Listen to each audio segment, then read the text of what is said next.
Greetings, Skill Incarnate bringing you all the latest indie gaming goodness. Welcome back as we look at another indie game. This time we're checking out Feudal Baron King's Land. This game was developed by Sim Farm SA, the guys who made Farm Manager World, an excellent farming game which I've previously reviewed, and is published by Playway SA. These guys have made some of the best simulation games on Steam, including Car Mechanic Simulator and Gunsmith Simulator.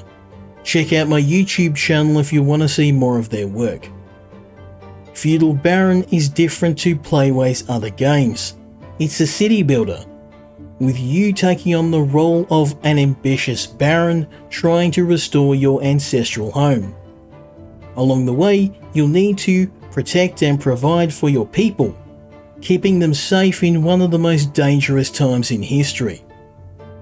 Now, while this game doesn't have a lot of the bells and whistles you'll find in more established city building series, it does have a pretty intuitive building and management system once you get used to the game. We're going to check out my progress so far as we delve into the medieval world of Feudal Baron King's Land. Welcome to my humble home. Now, it's not much, but it's all we've got. Now, the story goes, our family has fallen on hard times, and the king has reclaimed most of our land. Our goal is to get it back, to get our honour back, and to make a bit of money along the way. Easier said than done when you've got a few starving villages and a few old buildings to your name. But I've made a bit of progress, so I'm going to give you the grand tour. Starting with the settler camp. This is where the villagers come and get assigned various jobs. Next, we've got the workshop. Here, the villagers can build and expand the village. The houses supply the most basic of shelter, and these are very, very basic. So we're going to want to upgrade these before the winter comes and things get cold. Farms provide grain and milk. And again, these are very important and are going to need to be expanded to keep up with the demand of our ever-growing village. The herbalist is our doctor, and the only means of keeping disease at bay. The root cellar is where we keep our food safe and dry. And the market supplies a village with food, medicine and clothing, but is also key to getting the tax for the king.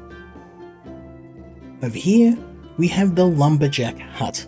This is what cuts down the trees and then converts them in the sawmill to either planks for building or firewood for keeping people warm. Finally, the stockpile is our all-purpose storage for the village. We're going to need a lot of these and we're going to want to keep them full. As you can see, I've got a lot of work ahead of me. Now we have a goal to get some wool, to make a warehouse to store the wool, and to build a tailor to make some clothing out of that wool. I'm going to start by building a basic road for our tailor and our warehouse, but before that I want to build a farm. Now, the good thing about building a farm is that you don't need to specify the type of farm. You build a field, and then once a field's built, you then say what you want to focus on in that field. Now, thankfully, I have been storing building materials very diligently. So all we're going to do is wait for our workshop staff to start building the farms. And then we're going to have a nice steady supply of wool. Now, the way that building works in the game, you select your workshop and then you highlight the thing that you want to build or maintain. So you need to make sure you don't build too many things at once, and that way you can focus on on what you want to build quickly. In this case, a sheep farm.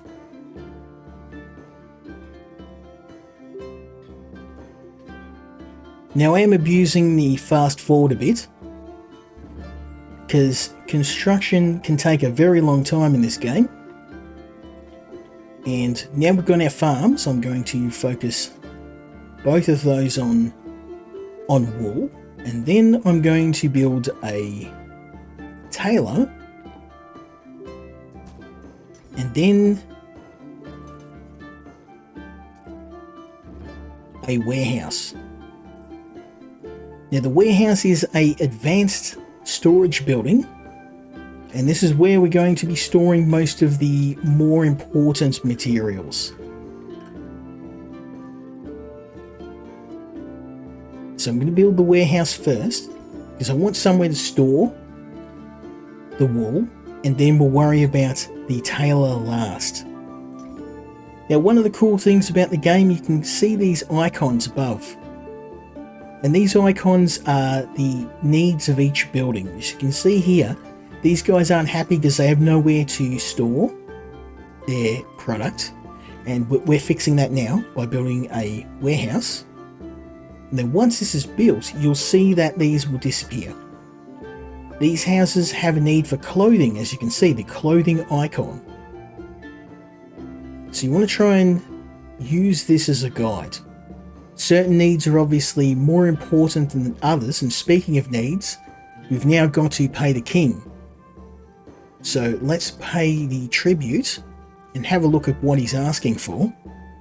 So basically every month the king is going to roll up, he's going to demand tribute, and if we don't pay it, he's going to get it the hard way. So we're going to pay. At the moment he's only asking for a very modest tribute, but trust me, this is going to go up very, very quick.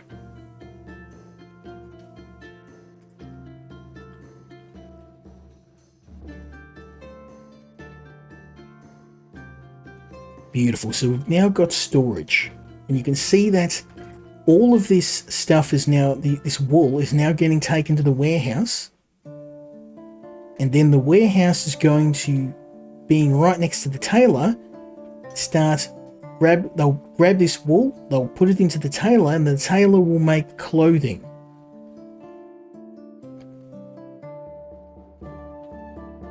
Beautiful.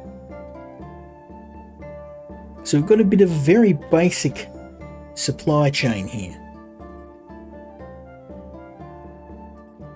And it will take time. It takes time for the products to filter their way through. Now what I'm going to do next is tell the warehouse, I want you to take these resources, store these resources. Beautiful.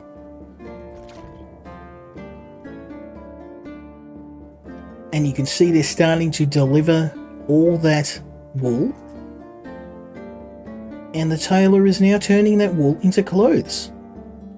So you'll see these icons soon disappear as the people get their clothing. It will go to the market, and the people will rock up to the market, get their clothes, and they'll be happy.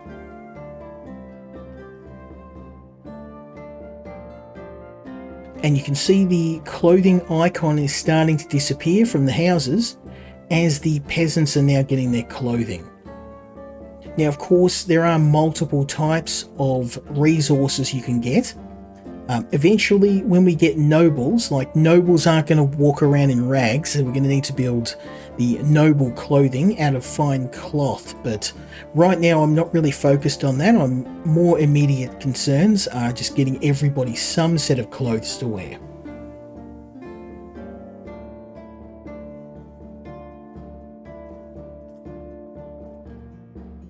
So we can see now that we have excellent. So now we've taken care of the subjects, we need to realise our father's dream of mining resources. So we've got the basic needs of the people under control. Our goal is to get a mine going, a quarry, and then start to roll in the big money. Now it's time to expand north and to build a stone quarry and an iron mine. So we've got both of these here, and I'm going to start by laying the foundations for the quarry. Next, I'm going to build the road to connect the quarry to our highway. And then we've got another problem. I'm going to need to get a workshop up here to start the construction. So we're going to build a workshop here. And we're going to get our primary workshop to do the construction. Like so. So now we've set all of this up, we just need to wait.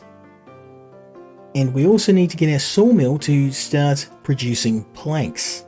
Because we've got a fair bit of firewood now. I've squirreled away enough to last for a few months. And we need to get some more of these because we're going to need a ton of them to build a mine. Now while we wait, I'm going to put down the iron mine foundation and get the road. Awesome. So everything's set up now. We just need to wait.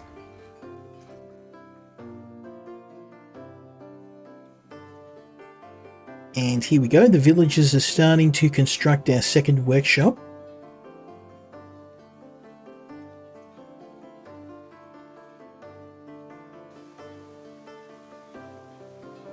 And then this will be used to build both the quarry and the mine.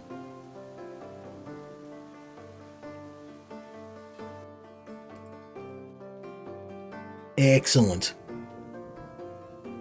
So these guys are going to start gathering resources from the stockpile here, pull them up to here and build this quarry, and then we're going to get a bunch of stone, and then we can use that to build the iron mine. Now we may have just enough to build both. I've got a bit in storage. Yeah, we will have enough. Even if we don't have enough stone, it won't take long to mine some out. No, I think we're good. I think we're good.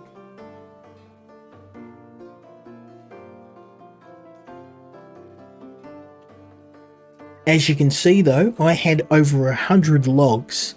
We've been cutting down trees left and right, and we are not keeping up anymore. I'm probably going to need to build a second lumberjack in this direction, but I want to keep this for farmland because the industrial area of our village will probably be in this area. So once we get the iron mine going, we're going to need to worry about a blacksmith, a smelting plant, you know, all that good stuff. And what I'm going to do now is get the workshop to build our iron mine. Savage. Okay, and then I'm going to set the stockpile to fill up stone from the iron mine here. Nicely done. Now we've got a little bit of a bug here, and this is something that is a bit of a pain in the game.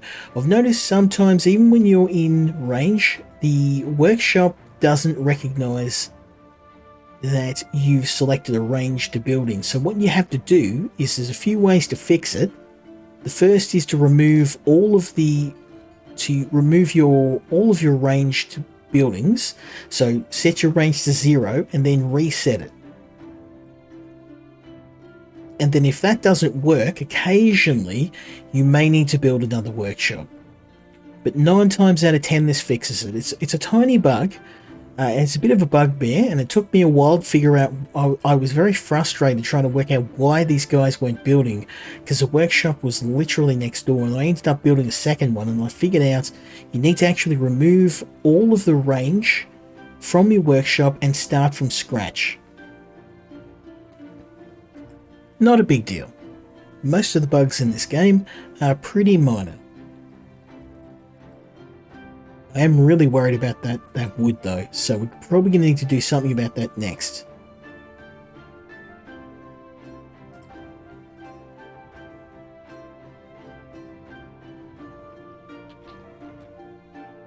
There we go.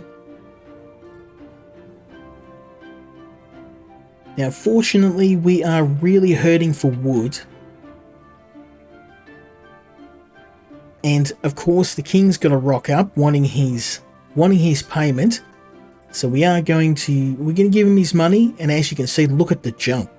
So he's gone from wanting 100 gold to 600 gold. He wants pretty much a cut out of everything. He wants firewood, he wants stone, he wants cloth, and we can negotiate for something different here, but I think we're just going to pay him. That's going to hurt, and these demands are just going to get more and more crazy, and eventually we're going to need to construct a bit of a castle and a hamlet of our own with a huge input, and we're going to need to do that just to keep up with the payments, because the payments just, they get crazy. They get absolutely crazy.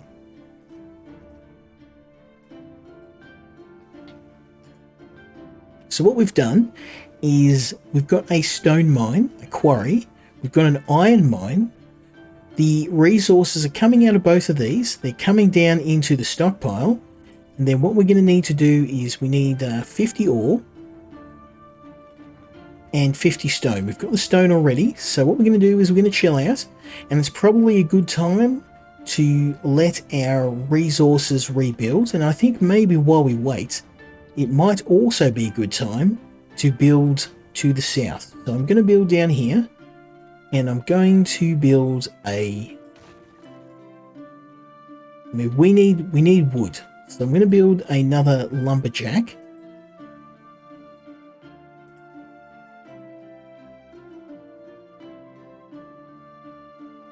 I mean, this is going to hurt, and I have been putting this off because I know this is going to cost a ton of money, but we need it. So I'll build the lumberjack here, I reckon. And I should be able, I think I'm just within the range of the workshop. And then I'm going to build a sawmill.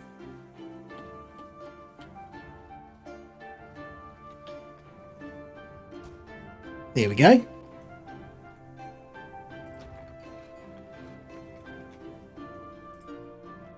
So you can see I've very strategically placed my buildings.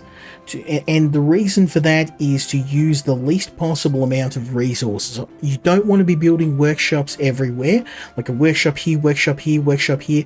This is really efficient. We've got a workshop here, and I kind of hit the absolute range of where I can build. I couldn't build much further out than that. And then as our village expands this way, I'll probably build another one here. Same with the stockpile. I'm probably going to need to build another one here, but because this is in this location, we can probably put the wood here. So it's really good to have a central location for stuff, but also have a bit of thought to where you're placing your buildings. Make sure you leave a little bit of room as you expand. Otherwise, you're going to end up knocking buildings down and wasting money. So now we're going to speed things up, and we're just going to chill and wait. All our villagers are happy. Now eventually we may need to worry about more people, because this is going to grow, and we're going to have more people wanting housing. Probably going to want to worry about that now. So I'm going to build another road here, because we can build more houses in this area. And I'm going to build maybe just one more house. I don't want to overdo it.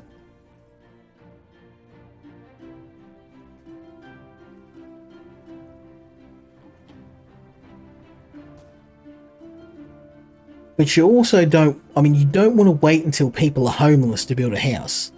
Now, for obvious reasons, I want to try and think ahead a bit. So that's going to get us an extra house. And just make sure that people aren't going to be homeless. We don't want people homeless, because especially during the winter, that's just going to result in unhappy villagers and possibly some dead ones. So, and of course, dead villagers, unhappy villagers, lower morale, lower profit. You can see we're making a fair penny now with all the coin that's coming in. Now the king is not stupid. He's going to see this, all the extra money I'm making. And he's gonna want his slice. He's gonna want his money. So I'm going to, let's get the stockpile, and I'm going to say, boom. Now we're actually out of people. I don't have enough people here. So the next thing I'm going to worry about is building a bloomery. So this is going to produce the iron ingots I need. And it's probably a good spot to put it right here, because then all we're going to do is pull the iron straight out of storage and put it in here. So, perfect spot.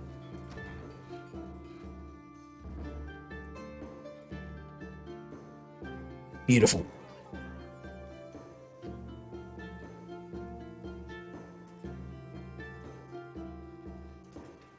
So what we've got now is a steady income of iron.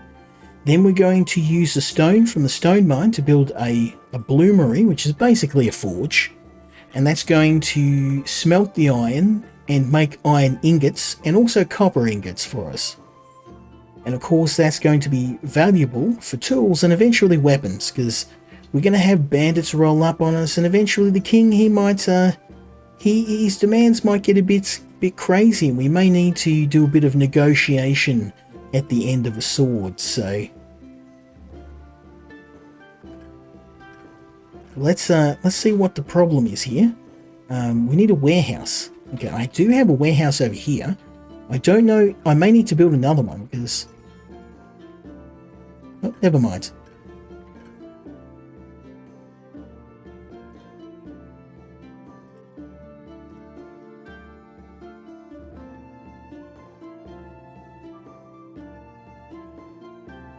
Okay, so we've got everything. The only problem is, of course, that I don't have enough people, and that's just something that I'm going to have to live with, because we just don't have enough population in the village. I want to get this going, but what I can do is I can cheat. Let's have a look and see what we are producing right now, what we have a surplus of, and I reckon what I can do is I can reduce the amount of people working in the mine, and I can change the production to iron. There we go. So what I've done is I've said I want one less miner, and that's going to, of course, drop the amount of stone I can mine. But, I mean, we've only got so many villages, so everyone's I probably could steal someone out of there, because they're not building anything right now. So let's just get... There we go. Beautiful. So now if we speed things up, we're going to produce 50 iron.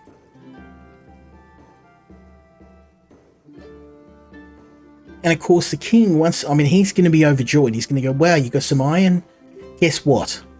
I'm having some of that.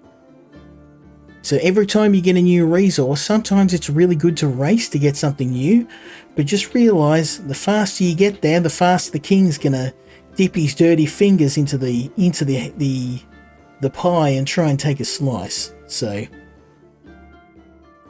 looking good. So we do have iron now, and we need to produce 50 iron, so it's gonna take a little bit of time.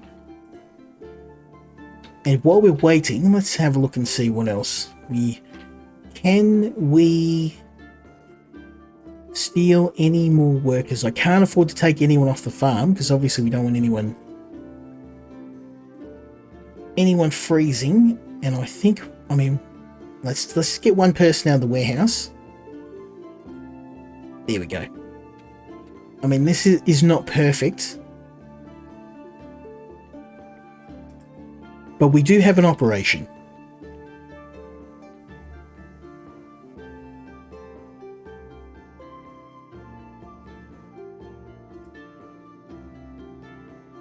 Okay. So we've need a little bit more iron, and I think we'll have enough.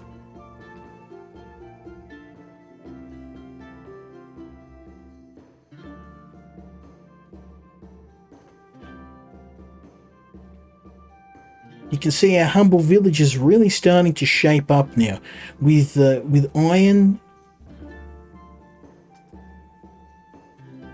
Oh, it seems that we have a problem because a lumberjack is asking for help. A bear has appeared in the woods, so now what we need to do is we need to build a hunter hut.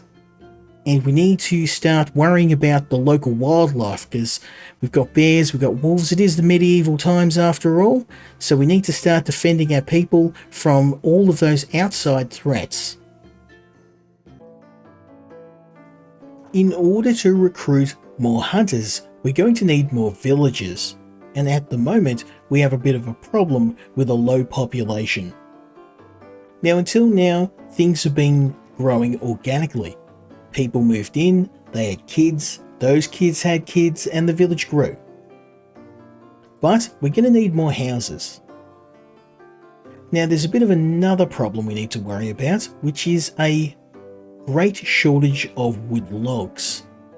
And that's because I've been cutting them into firewood, I've been making planks, I've been doing all the things that you would normally do to prepare yourself, but that also means I don't have any logs. So what I've done as a stopgap is to stop the sawmills, and this means they're not going to transform any logs into planks, into firewood, and they're just going to focus on gathering the logs and putting them in storage. Speaking of storage, we're really running low on everything, and I think what I'm going to have to do is I may have to change my tribute to the king and maybe pay him in gold rather than materials, because we're really hurting for materials. We're hurting for everything, to be honest. Now, because we've changed things around, already we can start to see the resources rolling in. I mean, I've got a ton of firewood, I've got a ton of planks. I don't think we're going to need anything for a while. Obviously, you want to try and grow the village to the point where you're not having to shut down any of your supply chain. But this ought to solve the problem in the short term.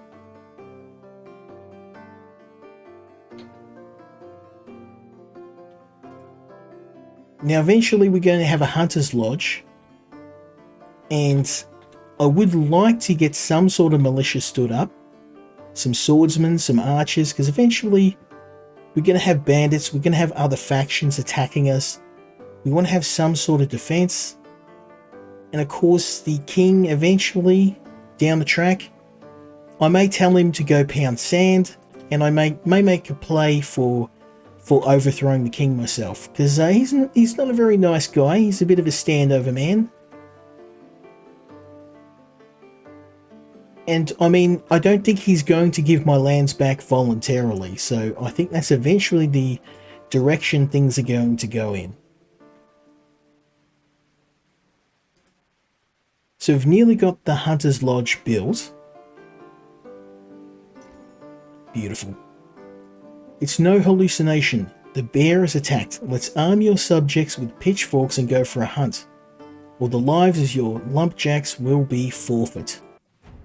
So just in time, we managed to get the Hunter's Lodge built. I'm going to get it's literally guys with pitchforks. And unfortunately, that's all I can field at the moment.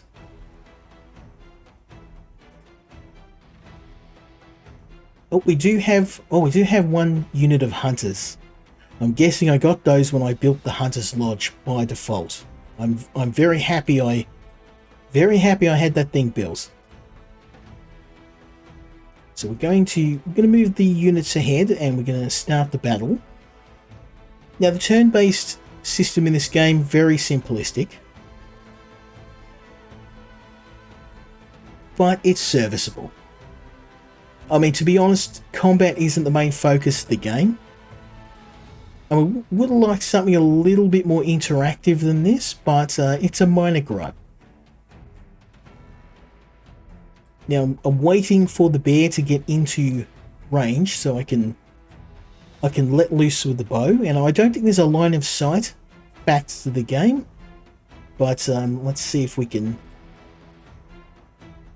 No?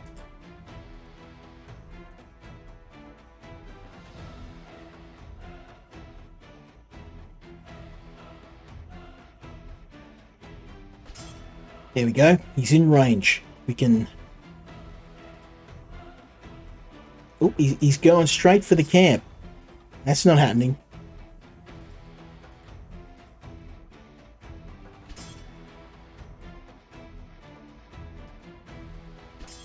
Okay, I think we've got this in the bag.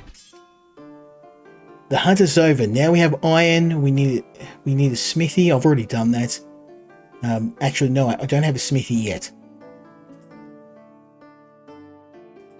Very nice. So we've managed to stave off the bear, and we're going to finally build ourselves a smithy. And this means we can then start to turn that raw iron into weapons, into tools, all that good stuff. But before we do anything else, we need houses. We need more villagers to man any constructions we make. So let's get that building.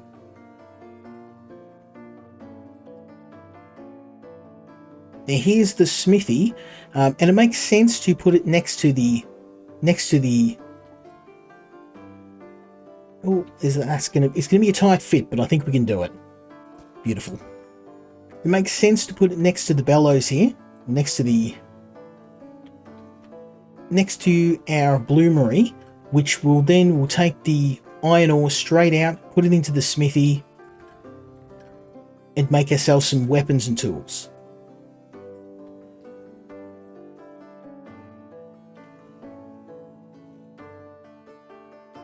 So we need to make a smithy, and we need to build some metal tools.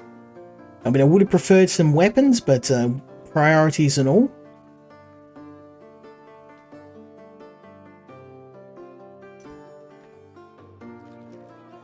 Now we've got some houses, and now we can hopefully see our village start to expand. More people, more families already. You can see already people moving in.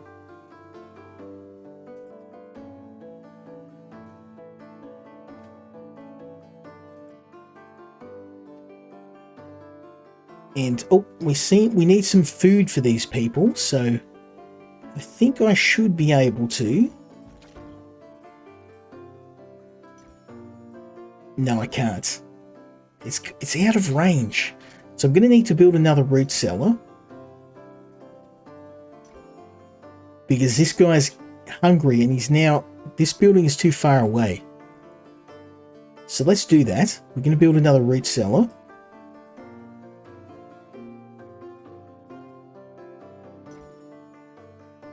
And it's just because you can see the village is starting to expand beyond the area where I've centrally set up. We're going to need another cellar over here. When this will be the industrial area, like I said, we'll have iron smithing. We've got the mining. We've got the metal tools. We've got all the industrial stuff happening.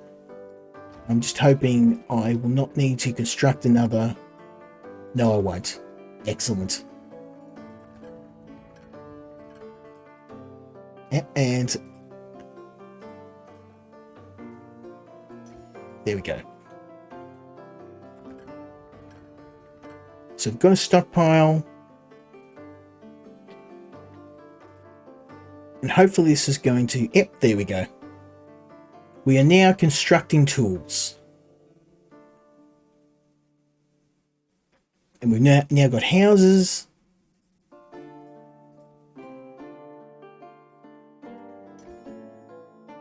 And we've got the beginnings of a bigger population. So we're going to leave it here.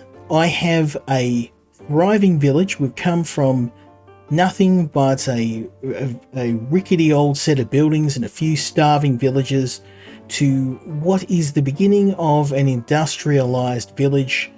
We've got tools popping out. Soon we'll have weapons. We've got a mine, we've got a quarry, we've got hunters, we've got farms, and we've got a village that is starting to turn a profit. You can see that from our efforts, we are now collecting a sizable amount of gold, and hopefully enough to appease the king, but definitely a huge improvement on where we are. Now obviously I've got a lot of work to do. We're going to want additional lumberjacks, we're going to need a lot more houses, probably build some more storage for food, definitely going to need more farms. But yeah, if you want to see a part 2, I'd definitely like to continue playing this game.